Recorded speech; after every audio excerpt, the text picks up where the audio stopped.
It's 9 minutes now past 6 o'clock. Events online over the course of the weekend have led to renewed calls from some for the regulation of social media.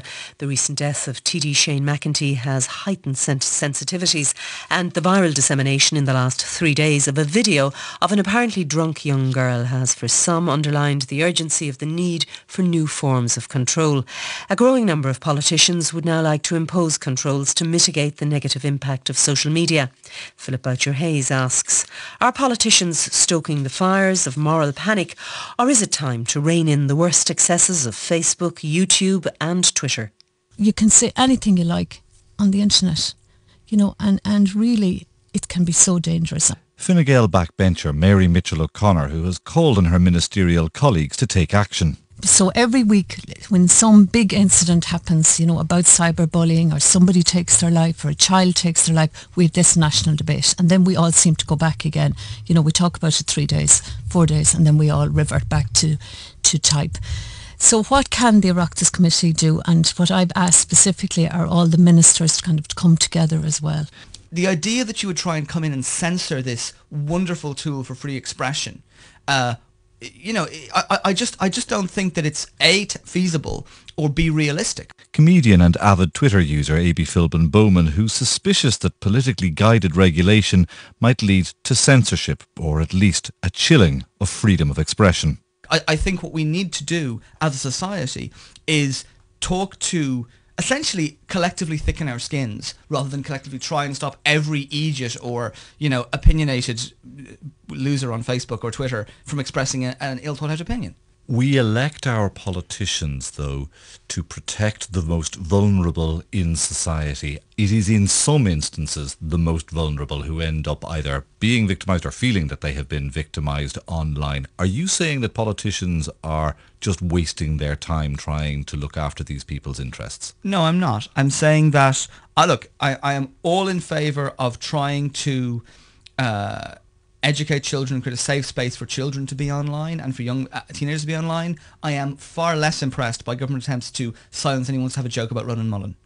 I think if you're in the public sphere and you're a senator, you don't need to be defended by the Minister for Communications. I think you should be able to fight your own battles and stand up to what was, perhaps a poor taste joke, but essentially a joke. Isn't it natural that politicians would at best be antipathetic and at worst hostile to forums where they come in for trenchant and at times highly unpleasant personalised criticism? Why wouldn't they want to try and control it? Yeah, and I hear what you're saying, Philip, but actually I'm here about cyberbullying of children. I'm here to talk about children that are being bullied. And I don't doubt your bona fides in that respect, Mary, but an entire Oireachtas committee is going to be composed of people who are coming at this from very different points of view. Yeah, and I know you're talking about an Oireachtas committee. Look, I've chaired a committee meeting myself. This isn't something new. Is there something new that could be achieved by politicians trying to regulate social media?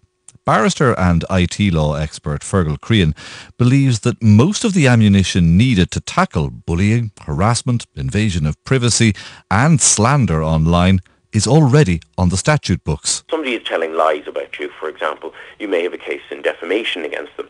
If somebody is using your image without your permission, well, you have rights to that image under the Data Protection Act, and you're entirely within your rights to ask them to remove that image. So, for example, there was a recent case of a YouTube video of somebody who was posted without their permission. I'm not sure, I know the video was taken down, and I'm not sure on what grounds it was taken down, but certainly under the Data Protection Act you would be entitled to say, I have ownership of my image, it's my personal data, and I require you to take it down. If we take a large set of unpleasant internet behaviour and we subtract away harassment, which is already provided for the law, if we take away unauthorised use of a person's image, if we take away libel, if we take away threats, what you're pretty much left with is common or garden rudeness. One man's obnoxious and rude behaviour is another's free speech. Should the state be getting involved in defining rude behaviour? But on the other hand, can the state afford to ignore platforms that offer the opportunity for rude, hurtful, damaging and personalised attacks? We do have to ask the question, obviously, is there a right to be rude? Obviously, one would prefer if people weren't. It would be nice if people were nice.